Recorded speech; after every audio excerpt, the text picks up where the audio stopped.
Hello, everyone. Thank you for coming tonight. We're going to go ahead and get started here. My name is Nikki Smith. My pronouns are she, her, hers. I am a programming partner here at Inclusive Communities. Before we start, I would like to take a minute to acknowledge the traditional homelands of the Native and Indigenous people who have lived and continue to live on the land we gather upon. These lands were originally inhabited by the Omaha, Ponca, Pawnee, Oto Missouri, Santee Dakota Sioux, Kansas, Iowa, Cheyenne, and Winnebago people. We take this time to acknowledge the past, present, and future Indigenous people and to recognize the ever-present systemic inequities stemming directly from past wrongdoings and strive to commit ourselves indefinitely to respecting and reconciling this long history of injustice for all people. For those of you who might be new tonight, let me give you just a quick little overview of what the Omaha Table Talks even are. They were initially created in Omaha in 2003 by the Social Justice Advisory Committee of Catholic Charities Omaha. Then in 2012, Inclusive Communities acquired what we call OTTs and kind of shifted to a larger public discussion over comfort food. And then in 2019, we partnered with OutNebraska and started the Queer Table Talk series, or QTTs, to have more focused conversations around LGBTQIA2S+ topics. During COVID, we were doing everything via Zoom. And then this year we've kind of shifted to a hybrid option, which is new for us this year. So for the folks that are on Zoom, we do invite you to grab any food or snacks as we are all in here eating our food. I'm sorry that I cannot provide that for you. I do also want to just take a quick minute to thank and acknowledge our sponsors, the Lozier Foundation, Cox Communications, and American Family Insurance. Also, just as a reminder for everyone in the room and then on Zoom, we do record these. We will not record the breakout time, but we do record the panel portion and then the share outs afterwards. I also want to take a minute to thank our volunteers. If you are a person who indicated that you would be willing to volunteer, can I have you raise your hand? Is there anyone here who might be doing that?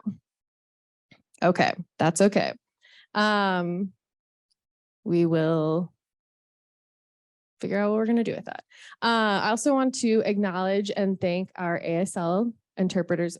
And then we also partnered with World Speaks to provide simultaneous Spanish language interpretation. So if anyone does need to utilize those services, please let us know. And if you are on Zoom and you need that during a breakout session, please just message Katie in the chat, and then she can make sure to set up your breakout room so that you have that provided for you.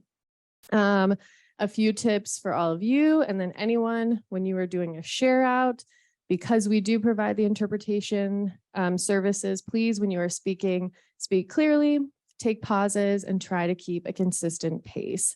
This allows our interpreters to be able to make sure that they hear everything you are saying.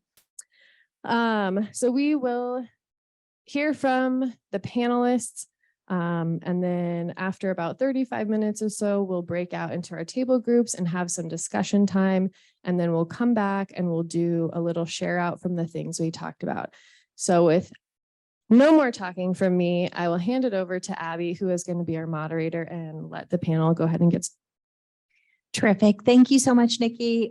Good evening, everyone. My name is Abbi Swatsworth. I use she, they pronouns. I am the executive director of OutNebraska. We are a statewide education and advocacy organization. We're a nonpartisan organization that works to advocate, celebrate, and educate our community across the state. And so we are just really pleased to have this partnership with Inclusive Communities and to have you all with us in the room and on Zoom this evening. So I'm going to start, and our first question is actually an introduction question. So we'll let each of our panelists introduce themselves as part of the answering the question. I'd just like you to introduce yourself and just share a minute or two about your spirituality or religion. I'm the Reverend Dr. Scott Jones. I'm the senior minister of the First Central Congregational Church here in Omaha, member of the United Church of Christ denomination, which is among the mainline Protestant Christian denominations, generally the one furthest to the left. And we are descended from Pilgrims and Puritans, but we got over our fundamentalism 4 centuries ago. So I have been in Omaha and in that position now for 13 years. I have also, for some years, teach at adjunct in the philosophy department at Creighton University. I grew up as a Southern Baptist, was originally ordained as a Southern Baptist, and then early in my career served in Baptist churches in Arkansas and Texas before joining this denomination. All right, I'm Ferial, she, her pronouns, or Ferial, depending on how your mouth works. I was born and raised in Nairobi, Kenya, in East Africa, and I left there when I was 19 to go to college in Minnesota because my friend lied about the weather there. And I grew up Muslim, and I'm still a practicing Muslim. My particular denomination, so Islam is split into Shias and Sunnis. I'm on the Shia side. And below that, I'm an Ismaili. Our Imam is the Aga Khan. We're considered very, very far left. Some Muslims do not accept us as Muslims because of very many reasons, because of how liberal we are. For example, we don't have to pray 5 times a day if we are doing service, because service is considered prayer in my denomination. We also are from a part of India, which was taken over by people from Persia, who converted Hindus there into Ismailism. And so a lot of our customs and traditions and culture comes from Hinduism as well. So Ismailis believe in reincarnation, which most Muslims do not, for example. And so it's kind of a different, weird way of being a Muslim. So when I moved to Omaha 21 years ago, and to this day, as far as I know, I'm the only Ismaili in town. There are no Ismaili Jamaats or Jamaat Khana, which is what our mosques are called. And so it's kind of a lonely experience to be an Ismaili in Omaha, Nebraska. The closest Jamaat that I know of is in Chicago, possibly in Kansas City, I don't know, but it's kind of far to drive every Friday to go to the mosque. I am married to an atheist, and my children are atheist Muslimish. We don't know. They fast for Ramadan with me, and we observe certain things together. So we're just kind of, and then we also have belonged to the Unitarian Church, which you're about to hear about. So that's pretty cool. And I think that's about it for now. My name is Reverend Juniper Meadows. I use she, her pronouns. I am from East Tennessee, originally raised Presbyterian, fell away from there after some time in the Army, and then coming to terms with my gender identity, but always felt a call to ministry ever since I was very young. I wasn't sure how that would manifest. Obviously, it kind of seems like that dream went to die when I came out. It didn't, so that's cool. But in between my coming out and my becoming a minister, I was a philosophy student, a mandolin player, and bluegrass and folk punk projects and stuff, drag queen, actor, spoken word poet. Performance is a big part of my theology, my personal theology, and creativity in general. I just look at the world and I see a gospel that just says God loves creativity. One of the most sacred things we can do is to be creative or ask questions. Now, fortunately, that might be heretical in some traditions, but Unitarian Universalists maintain a very broad and expansive idea about what constitutes a true and proper spiritual path, rather than be united via dogma, a strict set of given beliefs. We encourage one another to a free and responsible search for truth and meaning, rooted in principles that are also adaptive with the times. We're a living tradition. We don't believe revelation is sealed. It's probably the major unifying point of Unitarian Universalism, is that we're always learning, we're always growing in relationship to the world. And like the UCC, we share common roots. I believe there was a split between the early Congregationalist churches over the stealing of some communion silver, and I forget who stole it, but we're going to figure that out someday, Scott. Oh yeah, that's right. You told me that. Oh, but so yeah, common roots, different manifestations. There are Christians within Unitarian Universalism. Not all personally identify as like a religious naturalist. I try to find the sacred and the sublime and the poetry and nature as we understand it via reason. I think there's just so much there, y'all, but I digress. Anything else I should say? And I just got here. This is my very first ministry, my first year. I just finished my first year at Second Unitarian Church of Omaha. And it has been the trial and the joy of a life.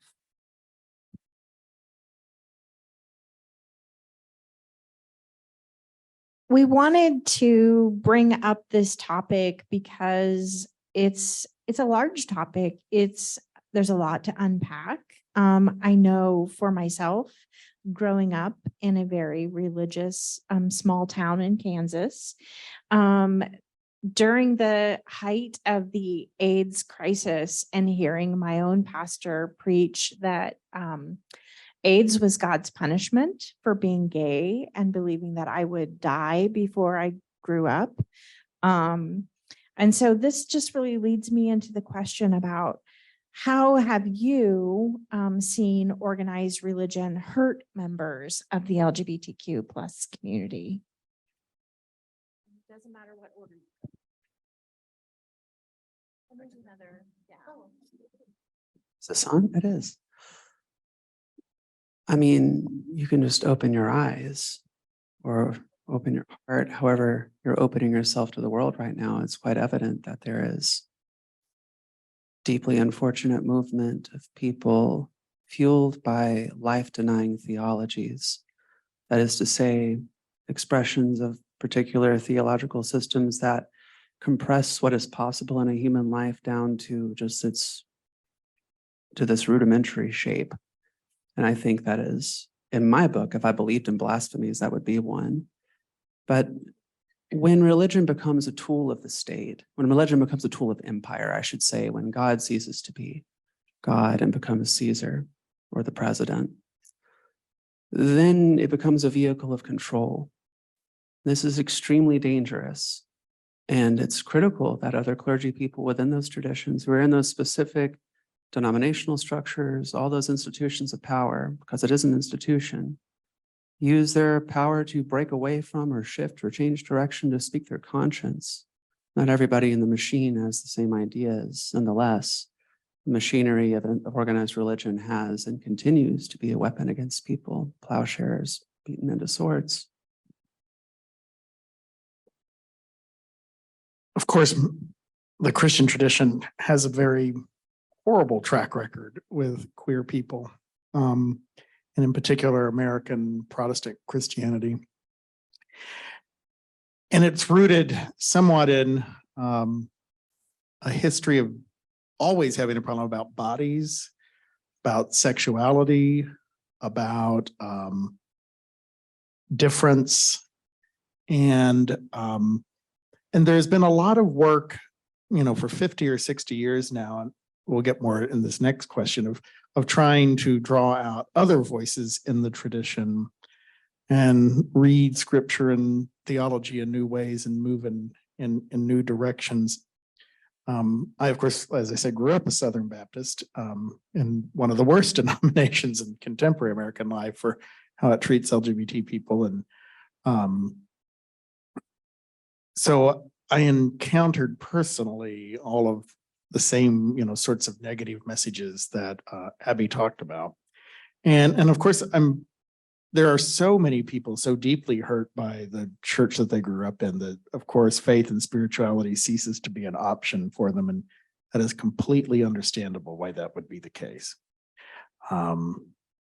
Here in Omaha in 2012, a group of 100 area clergy, we signed a Heartland Proclamation down at the river, and that started with an open apology and confession of sin for the church's treatment of queer people.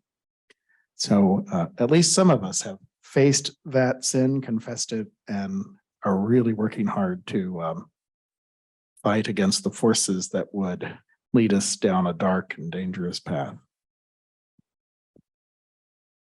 I've been working with queer and trans youth in Omaha for 21 years. I was a GSA sponsor back in 2001 at Omaha South High School.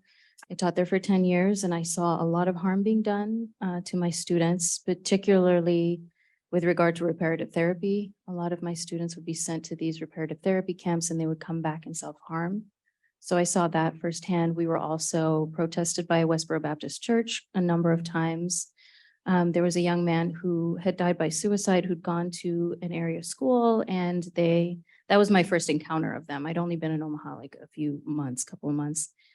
He went to North High and then went to Lincoln and died by suicide. And that was the first time I saw them protesting at North, protesting at his funeral, and then protesting at the cemetery that he should not be buried in Holy Land and he would be going to hell in front of his family. And that kind of steeled my resolve to, well, okay, I need to do this work and I need to work hard. In my own faith tradition, I personally haven't seen anything, but it's also more of a, we don't mention it kind of situation. So I've studied our holy books and all of that, and there's just no mention of it. There are huge mentions though of equality in Islam. There's a lot of misconception around misogyny and all of that, but actually it was created to create more equality amongst genders. I have some friends who are coming from Iran and places like that, where actually people are having gender reassignment surgery so that they can marry somebody of the same gender that they were assigned at birth, even though they're not trans. So that's okay. Being gay isn't. It's weird. Also growing up in East Africa and Kenya and having a lot of friends and family in Uganda. I don't know if anybody follows what's happening in that area of the world, but Christian ministers came from America in particular and preached very dangerous things that eventually led to homosexuality and gender expression of any other kind being criminalized to the point of execution. And that came from American churches. Before the American churches came, before colonialism came, it was perfectly normal. In the Kikamba tribe, where one of my dear family members is from, you can marry, if you can't have a baby as a woman, you can marry another woman and have her have a baby for you. Like it was very different. But when Christianity came, all of that changed. And so I've seen a lot of harm happen when I go home to Kenya as an openly queer person who works around LGBT topics and with a trans child. My dad is always super worried and he says, you have to be very, very careful and you can't really say anything about this and can't you be more quiet on social media? Good people know you're coming, you know, and I'm like, Dad, I've had death threats in America, not here. So I don't know where I'm supposed to be. So it's a big mix of colonialism and various religions coming in and people twisting the word of God to mean what they want it to mean and to gain more power. Even though if you look carefully at it, that's not what it was meaning. That's not what it was meant for, right? I remember asking my grandmother, because I was winning this national award and it was around my work with the GSA and I didn't know how my grandma felt about LGBT stuff. And she was the most religious person I knew. And she's also my favorite person in the world. And she kind of raised me and saved my life. And I went to ask her and I was like, Ma, what, do you know about people who fall in love with somebody of the same gender? And she laughed and she said, oh, you mean people who are all of the gay? And I was like, yup. Like, yup, okay. So I said, what does Islam say about that? She said, it doesn't say anything, but we believe that everybody has a piece of God inside them. Everyone is divine. And so when you mistreat another human being, no matter who they are, you're mistreating the divine. And so to her, everyone is holy. And she said, actually, your dad's cousin Shamira is of the gay, and she and her wife Caroline come and stay at my house all the time, even though they live in Canada. And do you think cousin Ali is of the gay? Because I think he's lonely. We need to find him a nice boy. I was like, I'm not outing all the people to you, Ma, like that's not happening. But it was interesting to have that conversation with her because I honestly can't find anything from our imam or anybody else, particularly in Ismailism, about LGBTQ issues. What kind of words of encouragement would you share for people who are currently struggling in their faith traditions they grew up in, or who have walked away from their faith and perhaps are looking for a way back into it? Or even like, what is the healing that you share with people around these issues? One is that there are faith communities that are welcoming, that are supportive, that are encouraging, that are affirming of your identity. There are people out there, are places, there are people for you to connect with. The resources are untold. If you want to know, does the Bible really say all that awful stuff? I don't think it does. And there's tons of books and videos and podcasts, and you could spend weeks and months and all that stuff. But to me, the core message is, I believe in a God of love. I believe that the core Christian teaching is that God is love, and that Jesus came to reveal that love and to embody that love. And to me, to tap into the core principle of what it means in my faith tradition is that we love each other and are compassionate towards each other and accept each other. So my word of encouragement would be, God does love you. God loves you exactly the way you are. You are God's beloved child, and you are welcome fully as your authentic self on this earth and as a part of the family of faith. And please stay here. Please be with us in this journey.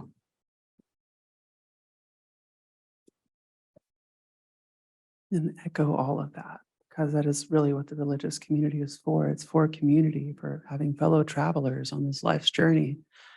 At Second Unitarian, I don't personally claim to have direct knowledge about God. I don't know if God exists or doesn't exist. But I know that whatever gods might exist must be huge. I invite you to go look up at the night sky when you can see some stars, or just look at the moon, or just look around you. This place is huge. We are in a 13-point-some-odd-billion-year-old creativity engine. So big, so vast, so old. And if God is love, how big must that love be? Big enough to carry all that you are and all that you might be. It's pretty big.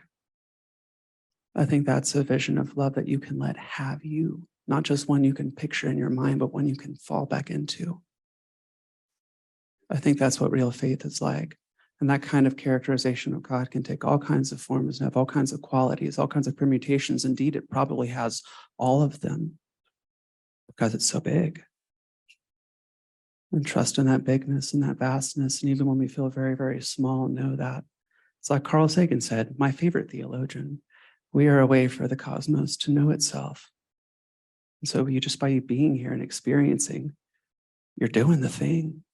You might not always experience the happy times, but that's why you go look at flowers when you go outside or into the night sky, or you come to things like this. Yeah. Fellow travelers. That's what we need. Really hard to follow, Juniper, I'm telling you. So gorgeous. So yes, all of that both of you have said.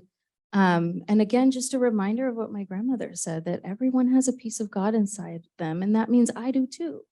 And I deserve to be treated with love and respect and dignity, right? I need to know that I am in love, because if I am saying that I'm not enough, then I'm saying that whatever divine presence there is around is also not enough.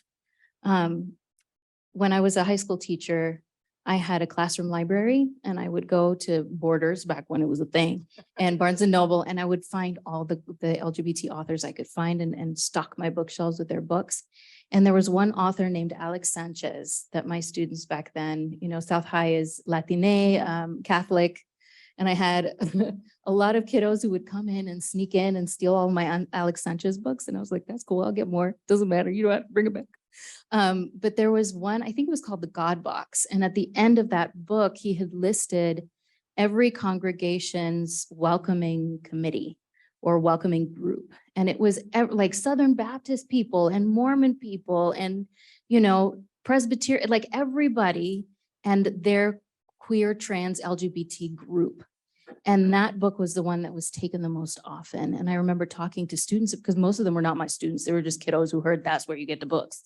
And they would just come into the night and say, oh, I love that book. Tell me why you love it. And over they would talk about Alex Sanchez's list at the end of welcoming congregations.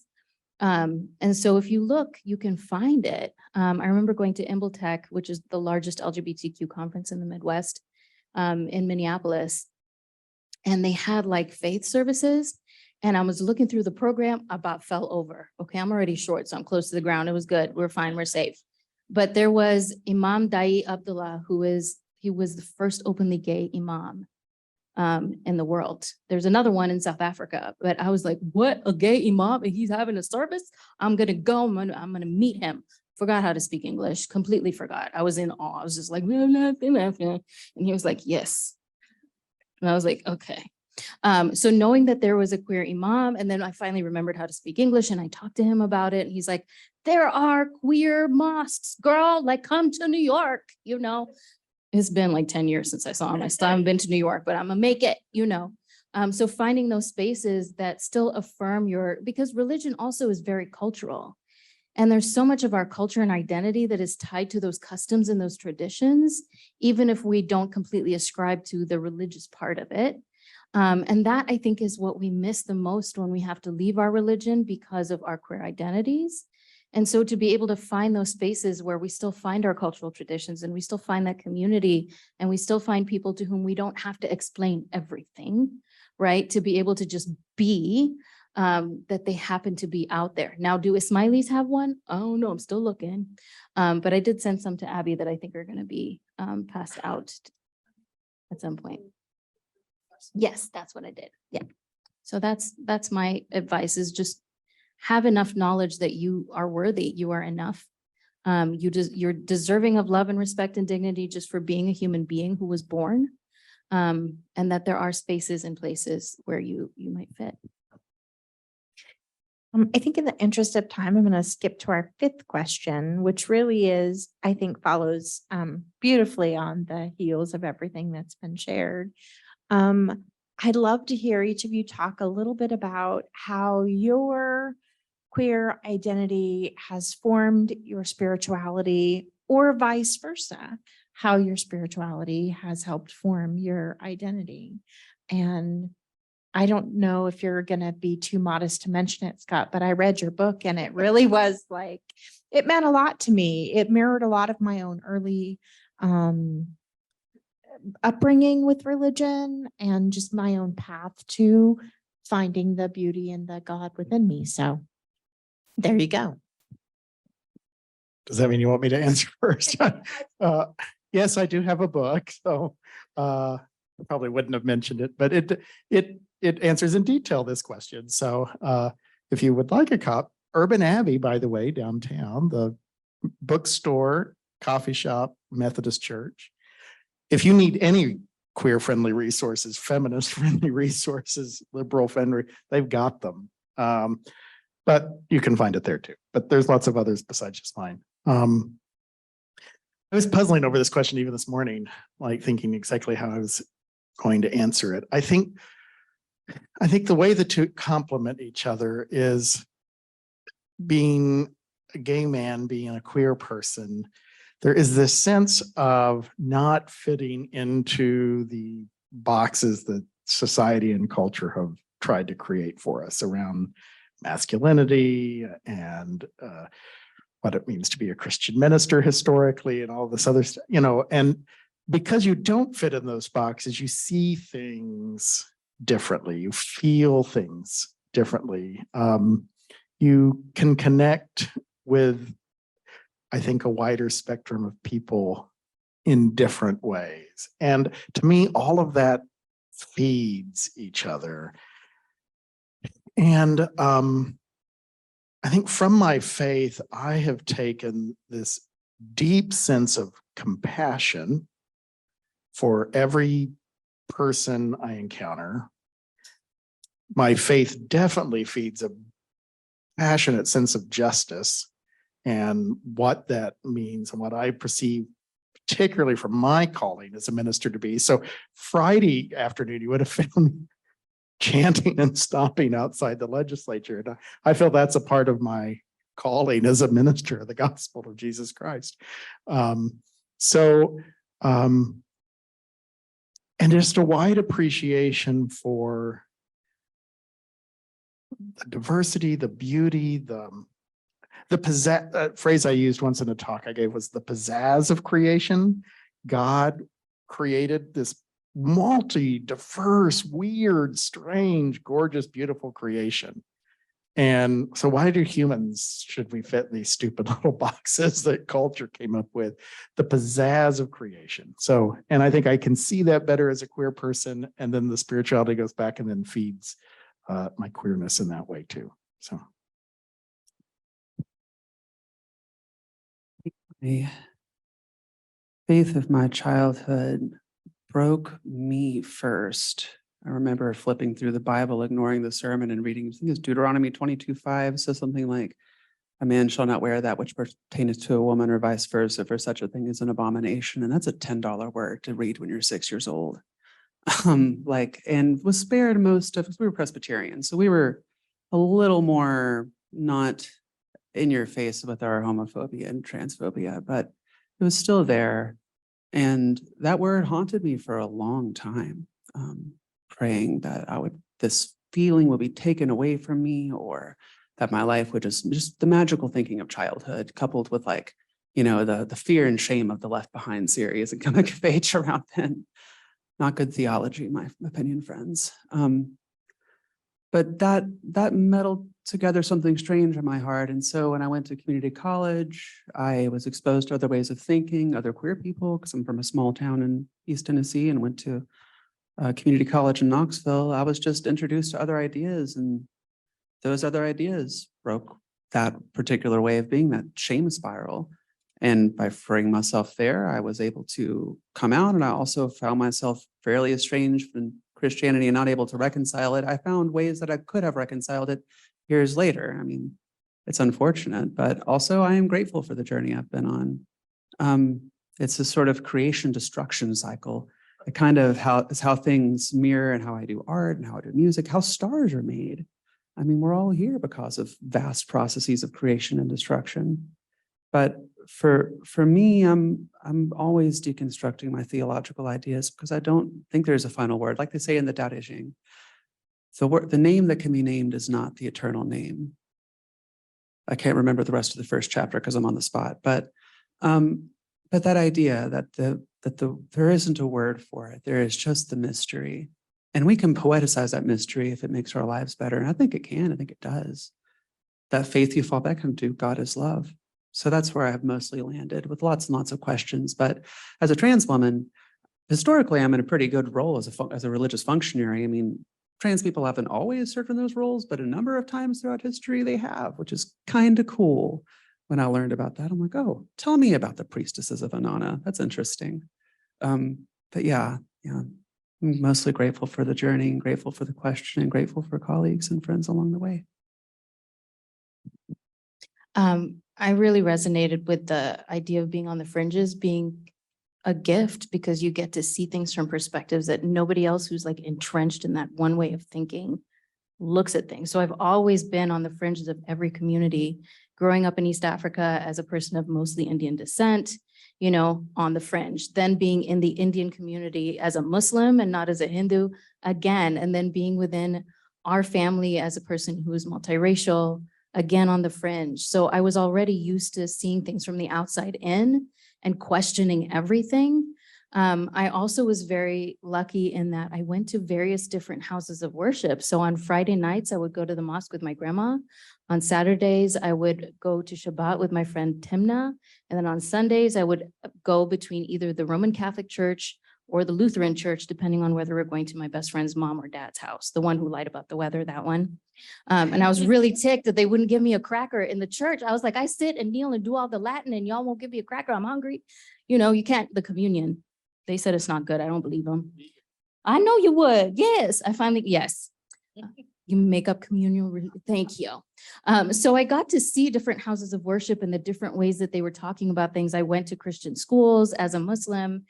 And so I was able to see that there's more than one way of thinking about stuff. And when we think about the word queer and the way it's used, when you queer something, you put a critical eye on it and you think about it differently. And that's always just been the way that I've been. Is always being critical, always questioning authority, which gets me in trouble. But that's the way to be. You have to queer everything. In our house, we talk about queering stuff, right? We're gonna queer this recipe. We're gonna queer this, our movie ritual or whatever else it is just see things from a different perspective as opposed to following things blindly. My spouse's grandfather, who knows Scott and was so excited Scott was coming to town, was a minister.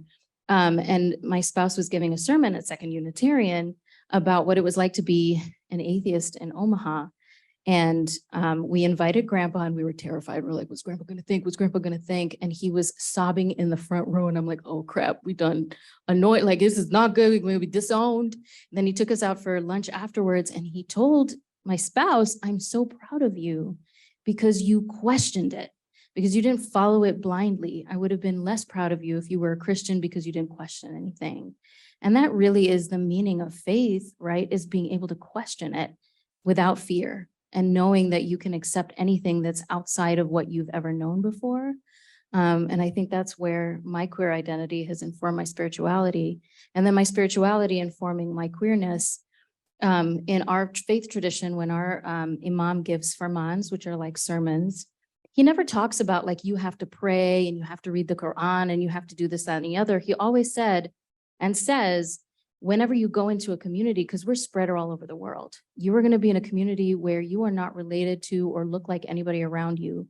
But your job in that community is to ensure that every human, especially the most vulnerable, have access to education and healthcare. That is your job.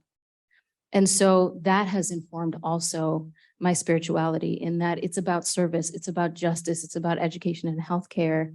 And that is my work on this earth. And that's why service is a form of prayer for us, right?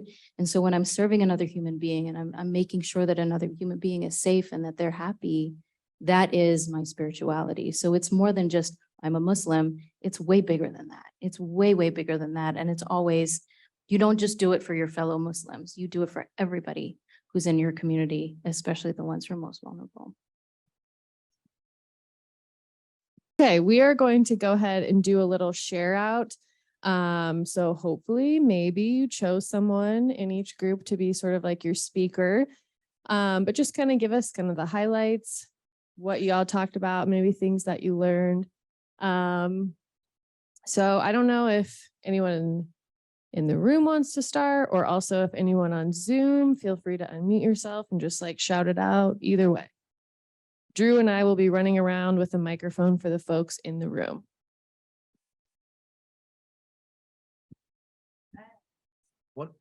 One of the first things that was brought up was how the difference between being put in a box versus creation, which we pretty much all took away from the panel and appreciate it very much. And religion as weaponizing control. The separation of faith and being able to be open. The youth are much more accepting.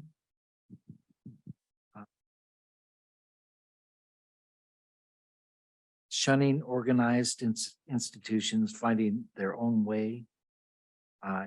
Individuals' spirituality. More churches are becoming or adapting to opening to the LGBTQ plus community. Personal takeaways, learning more history of faith and religions, and wanting more history to learn more history of the churches locally. And some churches are much farther back in acceptance, such as the Baptists.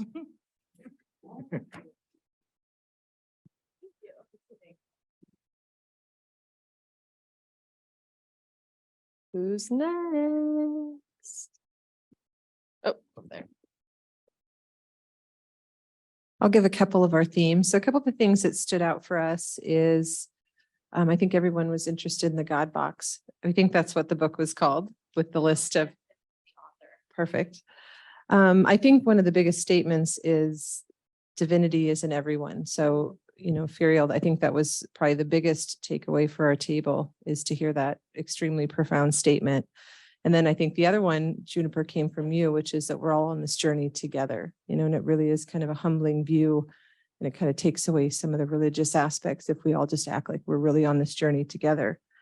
A couple personal takeaways, I think collectively from the group, and hopefully I'm representing everyone well, would be, just to continue to educate, especially, around the differences in religious beliefs and activities. I liked the question everything concept, right? Is to continue to question everything in religion. And certainly I think the theme here for many of us was just, not to be a bystander, right? To take more active approach in even the existing religions that everyone is in, to be more of an advocate and an ally.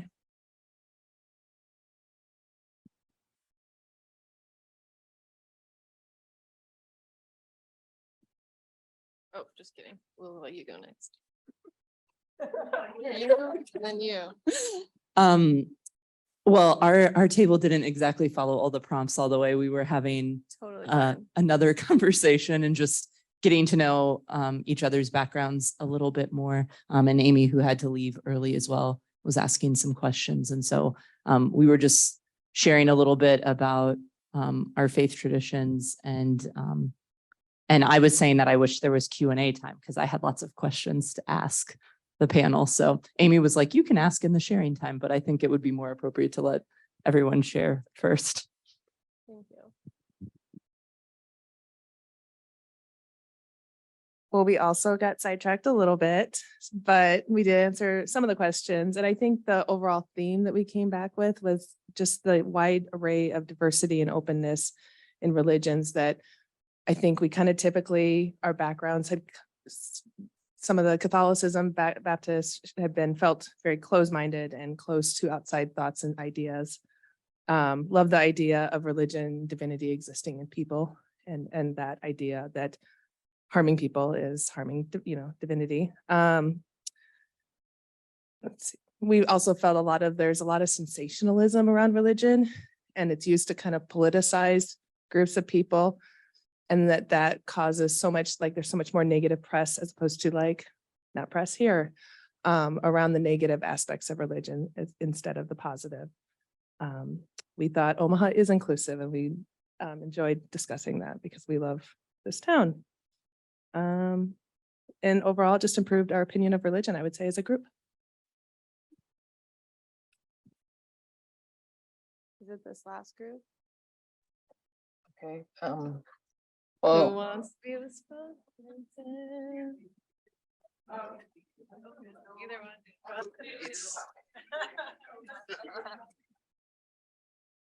one.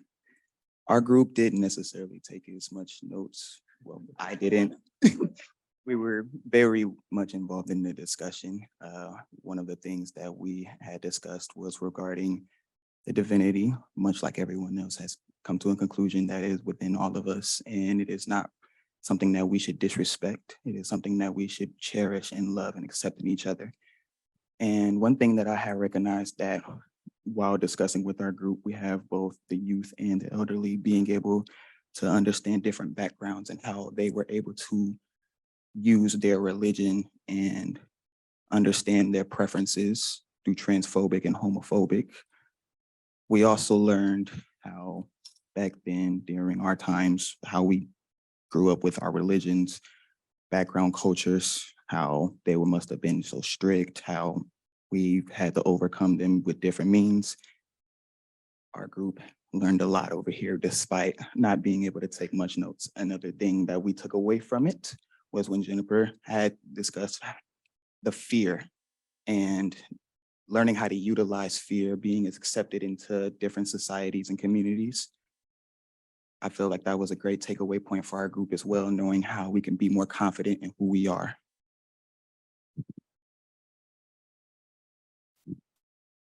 Thank you all. Zoom folks, who is your spokesperson? Okay. Well, for us, our common themes that we found were love and respect of the individual, regardless of denomination, and the sense of how religion has been weaponized and like colonization and things like that. And I guess, and several of us had especially said, you know, we were used to, coming from, well, specifically Catholic faith, is that we were kind of used to the more conservative viewpoints being louder. So it was nice to and less the more progressive ones, and we would have loved to, I mean, I guess there was a lot of thoughts about there needs to be more open dialogue between people with different perspectives that don't always agree, because we kind of, need to, even if we don't fully agree, by the end of the day, we would like to understand each other better. And personal takeaways that we found interesting are we didn't realize about the Heartland Proclamation from 2012 that Scott Jones mentioned, and I guess that's it.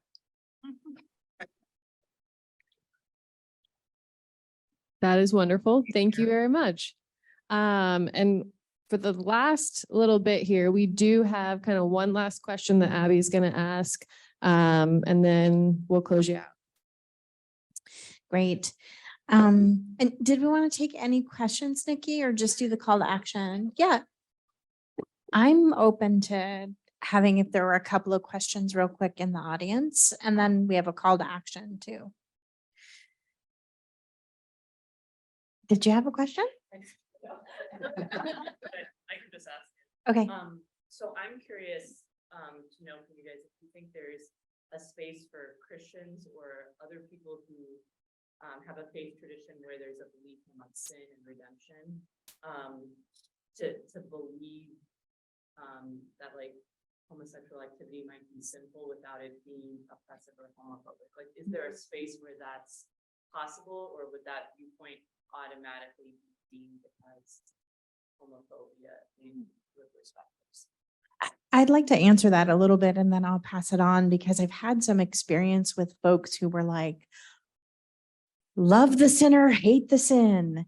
And that perspective still felt really damaging to me. I still felt personally attacked by that.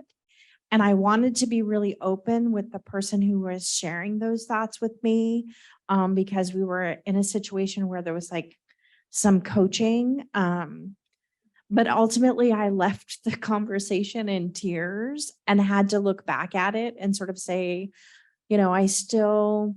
I'd love to make more space for that conversation, but maybe I wasn't in the right place to do it at that time because it did injure me so much.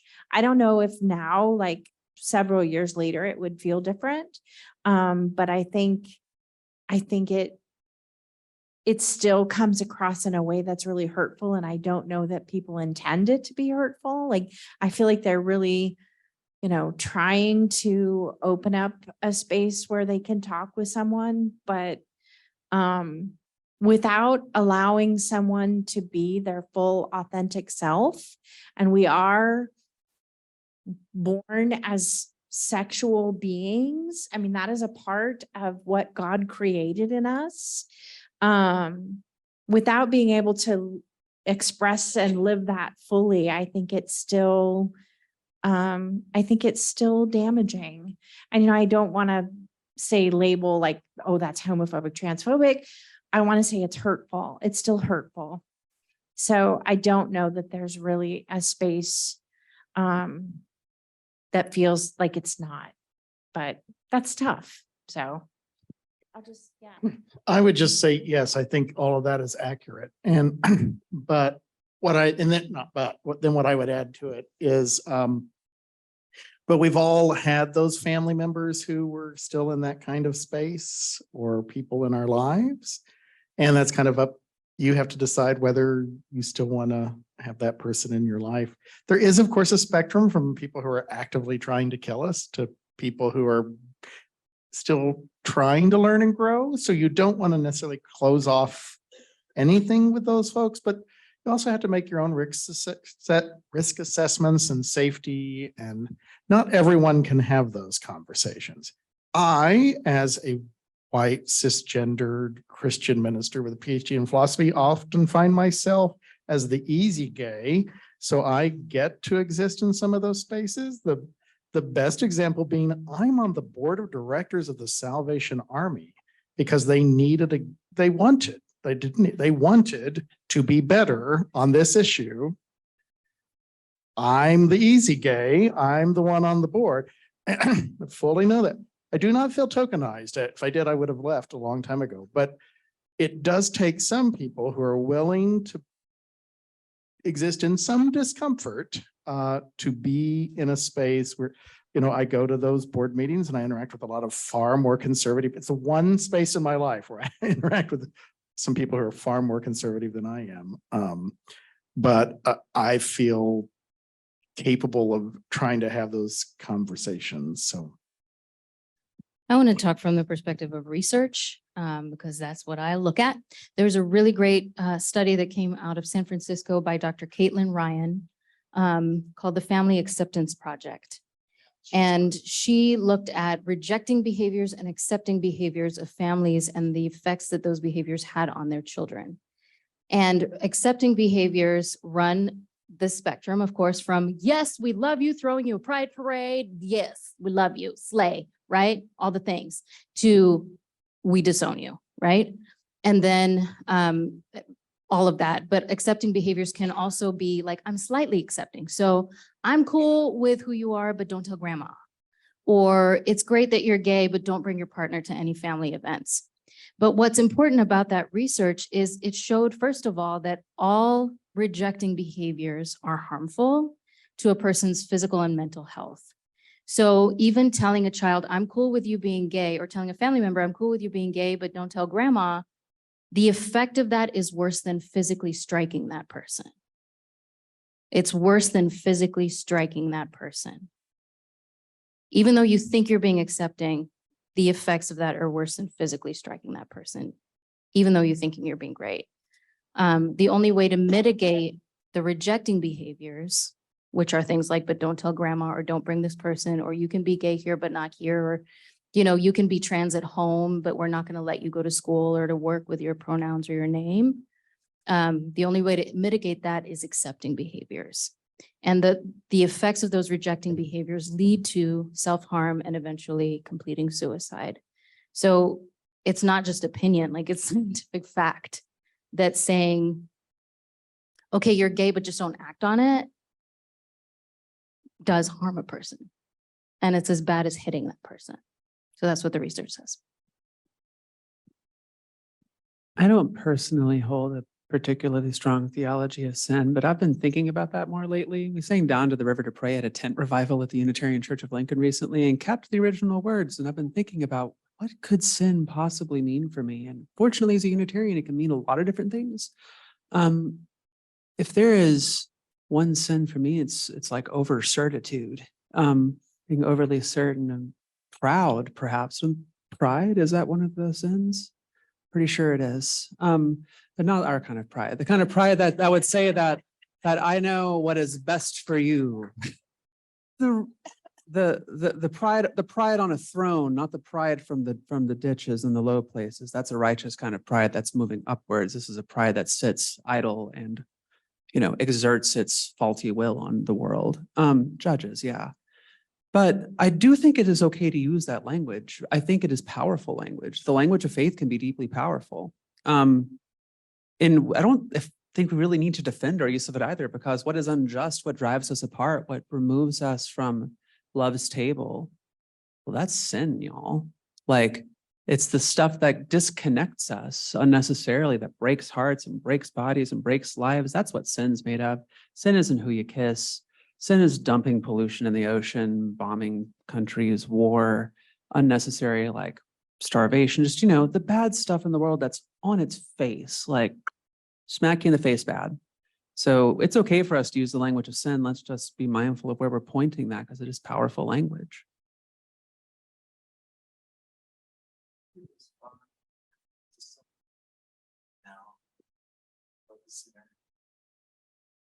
I think I would still say, I appreciate your ability to believe that, but I don't accept it for myself. I think I could say now that, that I'm beyond that. I'm not a sinner. My love is God's love, and it is, holy. So, but thank you for asking that. And we do have a call to action that we'll just do real quickly and then let people go out into the world.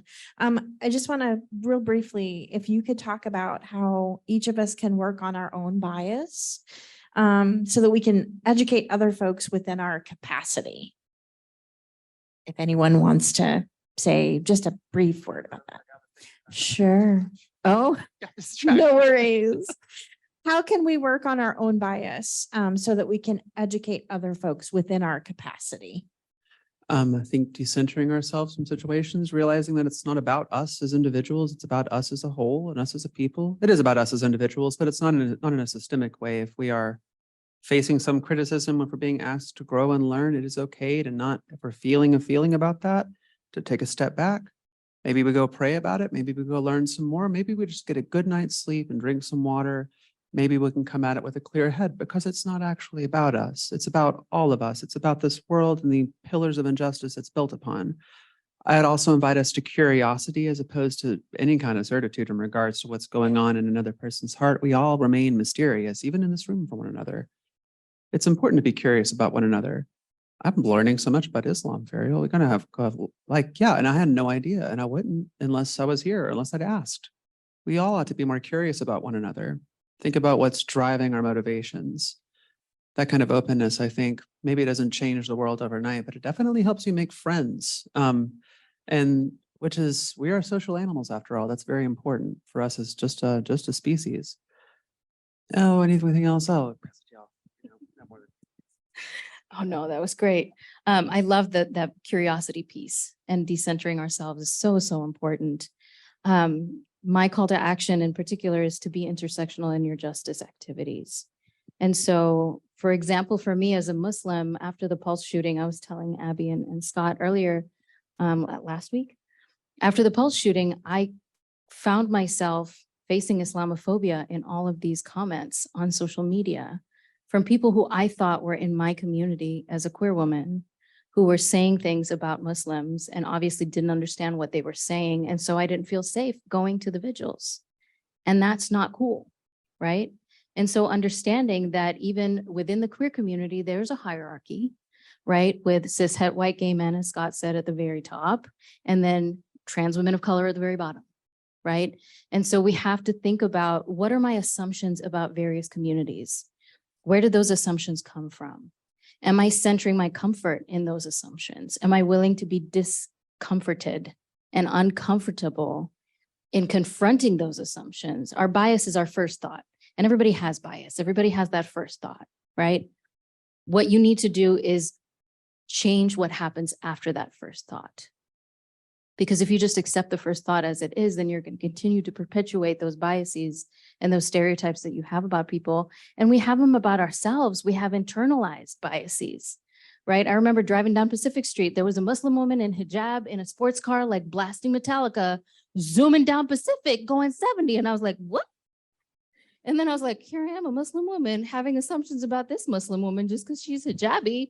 Like, why can't she like Metallica and Speed? I really hope she doesn't get, arrested.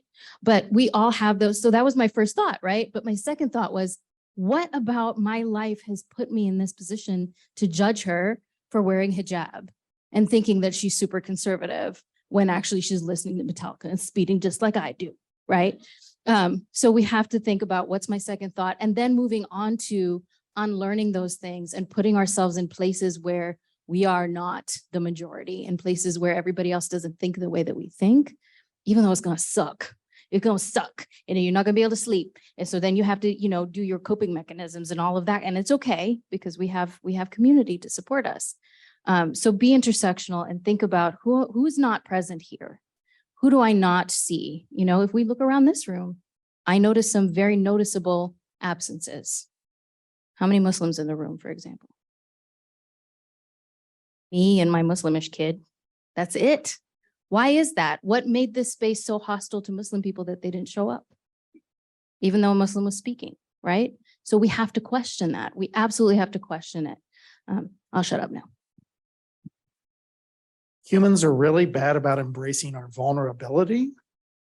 We like to either ignore it and hope it will go away, or control everything about our lives and our environment in order to try to shield ourselves from the reality of our vulnerability. So spiritual growth and maturity, probably in every tradition, includes embracing our vulnerability, because and understanding that we share that with everyone else. We are all broken. We all have soft and tender spots. We've all been wounded. You live long enough, you've had enough bad things happen in your life.